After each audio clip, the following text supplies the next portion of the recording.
Thank you, David, and thank you everyone for inviting me here. This is a huge privilege, not because I'm the chief guest. I think it's a privilege mainly because I'm one of the parents who've had the opportunity, and I'll take this opportunity on behalf of all of you to put my hands together and thank Dhirubhai Ambani International School for doing what they're doing to our children. So I want to thank all the teachers, all the head of departments, Zareen, Farida. I mean, you are people I used to come to. When I have trouble, I come and look at their faces, go away, and I'm calm. Everything will be sorted out. Kavas sir, who's fantastic at cricket matches, shouts louder than anyone else in the world can. All the staff members, the management, the gentlemen who man the security outside, so wonderful. And so even the guy who does the parking back there, everyone for the last 13 to 14 years that I've been here, and especially my friend, Mrs. Nita Ambani, thank you so much for looking after our children. Really, thank you very, very much. Okay, so good evening, boys and girls. Exams are over. If I may say so, damn school is over, which seemed an impossibility just a few years back. That horrible math or physics or whoever your least favorite teacher is, you will never have to see again. That PE coach who was always out to get you is done and dusted. I know everybody's looking there. You want to party now, relax, hang out with the beautiful friends you've made in the last 13 years, 14 or some less. The last thing you really want to do is sit here and listen to someone give you advice on life lessons and what the future holds for you. And to top it, my qualification to be doing this is zilch, nada. Not at all, nothing. Really, apart from the fact that Nita and I are friends, and thus I have some benefits. My reason to be here is the same as that of your elder brother or your sister being allowed to do things that you're not allowed to do at home.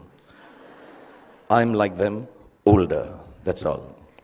So if you think that I have had a successful career, as I was getting very embarrassed when David was recounting, because also it's been so many years since I've got an award now, yeah. This is like 2. Got to work harder. So also if you think I've had a successful career, a great past performance and my experiences of it are no assurance that it'll work in the future for you or work for you at all. And anyway, none of what I say today you will remember as soon as you're out of here. Or maybe even earlier, because you're still sleeping from the big party you guys had last night. What I say may make sense to your mom or dad, who will remember it some years down the line, and they will also remember it for all the inappropriate things that I'm going to say tonight. But you are here, and so am I, so I promise to keep this extremely crisp and sharp. 20 minutes, tops. But be rest assured, I understand if some of you walk out in the middle of my speech for bladder control reasons. Feel free to do that. Feel free, because that's what essentially my talk is about. Feeling free, the freedom to be yourself, to listen to your inner voice and never let anyone tell you who you are or who you ought to be, including me. These are the only years of your life in which you will be allowed to make regret-free mistakes. As you do so, you will chance upon your dreams and hopefully make a happy life out of their fulfillment. When you get to be 50, as some of your parents are, none of the mothers, they all look 35. They're all looking extremely hot. Some of your parents are, and like I am, you will know that the bulk of your regrets are from not having done what you wish to do. So don't hold it against your over-diligent father who's telling you to study extra even post the exams. Your annoying mother who's still depressed that your handwriting is bad. You know, she doesn't understand. If it was bad 5 years ago, chances are that your handwriting is not going to improve for the rest of your life, ever. Ma'am, get that clear. It's not going to happen. But let me assure you, squiggles and ants and mosquitoes on paper won't kill your career. Any doctor here will tell you, indecipherable hieroglyphics may actually be a career booster. Don't be angry that your parents tell you that friend of yours is not good company, he is spoiling you. And please don't hold it against them when they tell you, he's a movie star's son, he'll become a hero, what about you?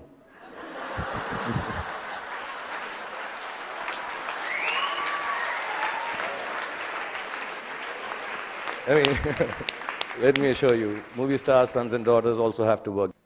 Basically, just don't grudge the old man and the old bag, ever. All us parents try to do is to make you happy with your choices by annoying you with hours that are actually your choices anyway. But you just don't know it yet. Your hormone levels are too high for you to understand this confusing logic. All you want to be is yourselves, and you're quite sure you know what that is. And I'm here tonight on your side only to confirm your conviction as you set forth into the big bad world from the loving shelter of Mrs. Nita Ambani and all these wonderful and beautiful and warm teachers and faculty who have nurtured you to embark on your own journey through life. I was talking about parents because I think tonight is about parents. So I'm going to tell you something about my parents. My mother was top class. She was really cool. She loved me unconditionally, was beautiful, like all mothers are, and believed I will be the most famous man in the world, and I could do no wrong. In Delhi, they say, Hamara bachana is like the apple of my eye. Some Punjabi ladies make it bigger, like the pineapple of my eye. So I was the pineapple of my mother's eye. And my father was a gentleman. He was very educated, masters in law, extremely intelligent, knew 7 languages, had traveled the world, knew his politics, fought for the freedom of our country, India, and excelled at sports like hockey, swimming, and polo. He could cook and recite poems and knew the capital of every country in the world. My father was also very, very poor. He was unemployed and struggling to make ends meet for 15 years of my life that I had the privilege of knowing him. From when I was 10 to when I was 15, not being able to afford fancy gifts for me, he would wrap up something old that belonged to him in newspapers and declare it as a birthday gift when my birthday came along. This, in the next 11 and a half minutes left that I have, is the story of the 5 gifts my father gave me and how they helped me become what I am today. When I was 10, my father gave me an old chess set. Chess is a reflection of life, they say, and as cliched as it sounds, it's probably true. The first thing it teaches you is that every move has a consequence, whether you perceive that it does or does not. Nothing you do, not a single moment, is empty of living. So think of things through, not always, but often enough so your life does not feel as black and white and as uniform as the squares on a chessboard. Sometimes in order to move forward, you might need to take a few steps back. And there's no loss in doing something that hurts in the short run, but proves worthwhile in time. Sometimes the queen might seem sexier. They always do. But if she gets taken by your adversary straight after you save her, then you might be better off saving your castle or the bald bishop instead. So don't always choose that which seems more desirable if something tells you it's going to get you into a whole lot of trouble. What I mean is also about tonight, drive home while your wits are about you instead of staying and getting stoned senseless after the party here. You can't get anywhere in chess if you don't look out for the little ones around you, the small pawns. Life is like that too. If you forget the smallest of your people or become foolish enough to imagine that the little graces you are given are of no value, you end up nowhere. When you look around you, learn to notice all the tiny little things that make your existence privileged and special. Just the fact that you are here, in this very moment, at this fantastic school, in the company of such adoring parents, is the product of immense love, hard work, and sacrifice on the part of many people present here. Taking your blessings for granted is the most ungracious stupidity, both in chess and in life. Then there's what they call, I don't know how to pronounce it, but sounds very cool, the zugzwang. The zugzwang, yeah. It's a really cool word. It sounds like a Chinese aphrodisiac. Zugzwang. But it actually is German for, okay, I'll tone this down. Oh, fish, I got to get out of here. Anyway, for those of you who've never played the game, it's when you get so stuck that whichever move you make is a bad move.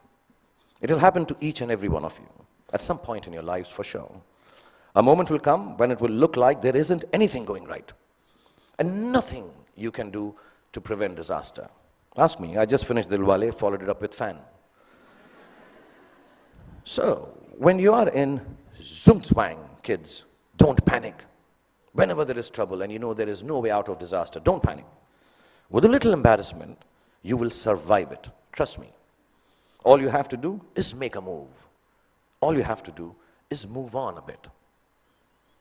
As the Cheshire Cat in Alice in Wonderland said, when Alice came to the fork in the road, if you don't know where you're going, it doesn't matter which road you take. I will add to it. As long as you take one road and don't keep standing in the middle of the fork until a truck runs you over. Often in Zugzwang, your enemy wins that particular move, but mostly you end up winning the game.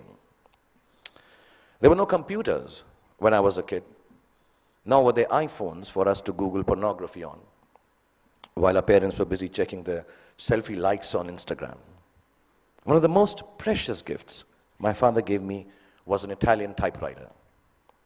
I learned how to use it from him, how to roll paper into the roller and press the lever, I don't know if you guys have seen a typewriter. Google it, yeah.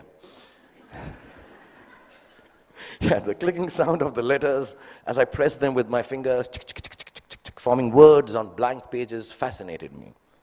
To use a typewriter well, you needed diligence.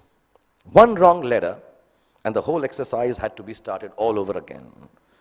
We used something called Typex to erase our mistakes in those days, not to sniff at during math classes. But too much Typex in math classes or in typewriting is unacceptable. So we had to learn how to move our fingers accurately, to make words out of thoughts with efficiency, and do it over and over again till we got it just right. As an adult, I have come to understand that there is nothing of more value than your capacity for diligence and your ability to work hard. If you can outwork your adversaries and your employees, you can ensure your own success in whatever it is you choose to do. Whatever you're doing, do it once. Then do it one more time, even more carefully. Practice will make everything seem easier. Be diligent. Be thorough. Think of every job you do as the first one. So you have to get it right or you won't be able to impress everyone. And at the same time, do it as your last job, as if you will not get a chance to do it again ever. Don't just outwork yourself. Only parents clapping.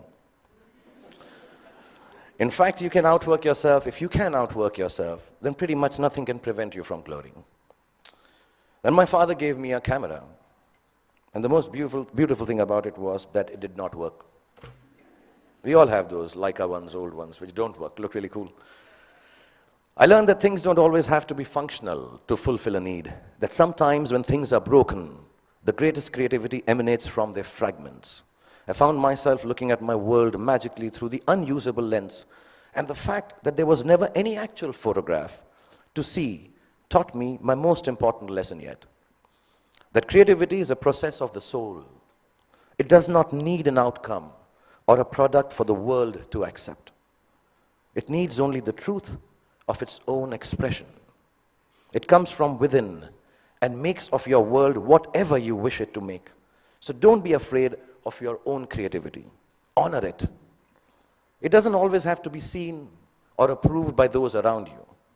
It is an expression of your deepest self, and it belongs as much to you as it does to the universe that nurtures and inspires it. All creativity is not for everyone to like or understand. All art is not up for sale. Some creativity has a bigger role to play. It is to keep you company when you're alone, when you need a friend, when the world doesn't seem to understand you. Your creativity, whatever that may be, I know a friend of mine who makes dolls out of bath bags from aeroplanes. Whatever your creativity is, your creativity will be the only thing that will keep you inspired and satisfied. Honor it to the end, whatever it may be. Mine is poetry. I write rubbish poetry. It's so bad that sometimes I cringe to read it myself. It's crap. But I write it. It is my secret place. It is mine to make me feel free and happy. So you find yours, and if the world loves it, good. If it doesn't, even better, because now you will truly have a friend. So keep your creativity intact. My father was a funny guy. He had the capacity to turn any kind of serious situation in a way that it seemed less stressful, with a bit of humor. Without a sense of humor, the world will always be a dull and dreary place. No darkness or despair should ever be beyond a good and a hearty laugh. I'm going to tell you a few incidents. If you're not bored, I have about 7.5 minutes left. We used to live on the 3rd floor of an apartment building, and as people on 3rd floor tend to do, my friends and I used to throw things down from the balcony. You know, wrappers, tidbits, dog shit wrapped in newspapers, the usual stuff, yeah. One day, the old gentleman on the ground floor, there always is an old senile gentleman on the ground floor. He had had enough of our daily droppings. He charged at us, yelling at the top of his voice, भाई साहब, ऊपर से चीजें नीचे आती हैं, ऊपर से चीजें नीचे आती हैं. And you know, the whole mohalla, the colony emerged to witness the spectacle. My father was there, I was mortified. And he kept screaming, ऊपर से चीजें नीचे आती हैं. And my father calmly looked at him and said, चाचा जी, ऊपर से चीजें नीचे आती हैं, ये न्यूटन ने बहुत सालों पहले बताया था. आप कोई नई बात बताओ, अंदर बैठ के चाय पी के बात करते हैं. And it instantly diffused the situation. The old man smiled. We went into the apartment, worked out how dog shit needs to be disposed of properly. Over a cup of tea, and life was back to normal again. And there was another incident I'm going to relate. I had been eyeing this attractive, dusky girl who lived in our building. As smooth as I have always been with ladies, for some reason it occurred to me that if I blew up her letterbox with a Diwali cracker called Atom Bomb, she'd be very impressed with me. I've always been good with girls like that, yeah. I know things girls like. In this insanely romantic belief of mine, her letterbox soon exploded before her eyes. And I still don't know why the desired effect of running into my arms in slow motion was replaced with a screaming drama in which she flew up the stairs screaming, Amma, come here, Amma, ingeva, Amma, ingeva. She was a Tamilian lady, yeah. I took my chance, and as all macho men should do, I fled the scene. A few hours later, the doorbell rang. I looked through the magic eye, and the mother of the love of my life was standing outside looking incensed. I found a place to hide. My father opened the door. The lady began to rattle off a complaint. Your son this, your son that, sorry, my Tamil is not good, but it sounded like that. And he listened patiently and then responded, you know, ma'am, as you were speaking, I was getting angry with my son. But then suddenly I realized how beautiful you are. And I can imagine if your daughter looks anything like you, how can my son be blamed for falling in love with her and behaving so stupidly? The lady went silent as my father continued telling how beautiful she was. And then she became a little coy. Another cup of tea was had, and she said to me sweetly, Beta, just because my daughter is so beautiful, you shouldn't behave badly with her. You should come home, sit with us, and be friends. So not only did my dad get me off the hook for blowing up the girl's letterbox, he actually got me inroads to a long, satisfying relationship with the love of my life that lasted 6 days. Because then I realized that dating beautiful girls has its downside. Every boy in the colony made advances at her, so I was regularly beaten up in my attempts to offer her some boy-friendly protection. But that's another story. The point being, learn to laugh at yourselves every chance you get. If you can manage not to take yourself too seriously, no matter how big a shot you become, or how lowly, useless, trivial you feel, you will instantly disarm life's power to beat you down. It makes you braver to face ugliness because it changes your perspective. Humor is actually the deafness to see the world, the reality, for the transient farce it really is. It's like a talisman for survival. Cultivate it and allow it to lighten every heavy moment. Wear it like a vulgar tattoo if you don't already have one. Don't ever let it get washed away in the turbulently beautiful seas of life. It's your ticket to staying young and childlike forever. And you'll realize why it matters to stay childlike when you're my age. And you watch this speech on YouTube with your children. I'll probably have kicked the bucket by then, having smoked enough cigarettes to light up a forest. But I certainly hope that you will have understood what I understand now. No, not that smoking kills, that part is okay. Well, what I'm referring to is what counts as the most beautiful and final gift that my father gave me. I only realized it was a gift on the day he died, when I was 15 years old. A gift your parents have given to you already.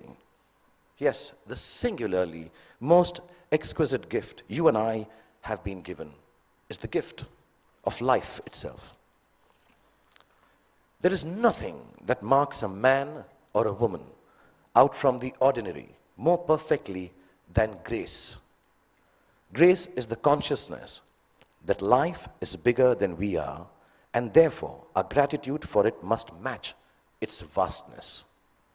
It is the understanding that everyone we encounter, whether they are loving towards us or offensively abrasive, is a human like we are. It is knowing that experiences shapes human beings, and no matter how good we are at something or how successful we may become, we are never better than the other person. If you can live your life with grace towards those around you, you will accomplish more than you could if you became the President of America. That came out wrong, knowing that Donald Trump is so close to becoming the President of America. I didn't mean that. I'll rephrase that, guys. If you can live your life with grace towards those around you. Okay, actually, what the hell? Because I came here and told you a secret that I write rubbish poetry, I'm going to read out a poem and end this. This is the most rubbish poem you'll hear, but keep it in your heart because I'm the damn chief guest tonight. If your after party, EDM, I assume this is the music. I thought I'd be very cool if I used the word EDM. Is EDM cool still? Class of 2016, is it cool? No? Okay. If your after party EDM stone sunrise has found you, with dog-shipped wrappings and friends that will not confound you, and you start on this journey with a brave heart about you, if you live life with grace towards those around you, you'll get where you have to, and it won't astound you. If it isn't Ferraris and a White House that downed you, you won't need an entourage to always surround you. It's your truth you will have that will shelter and ground you. And you'll remember this day as the day that unbound you. From the walls of this beautiful school and the teachers, exams and all the rules that sometimes seem to hound you. And let me tell you, you all will be successful. Let me remind you. Now it was remind, but because it's not rhyming, so I...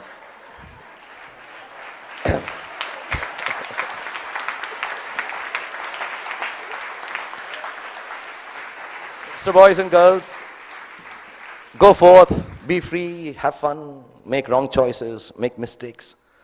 You will still succeed because the gift of education you have from this wonderful institution called Dhirubhai Ambani International School. The love Nita has given you and the genes that your parents have provided you with will always look after you. And when you succeed, don't forget to thank your least favorite teacher, because he or she actually cared for you the most. Love you all and be happy.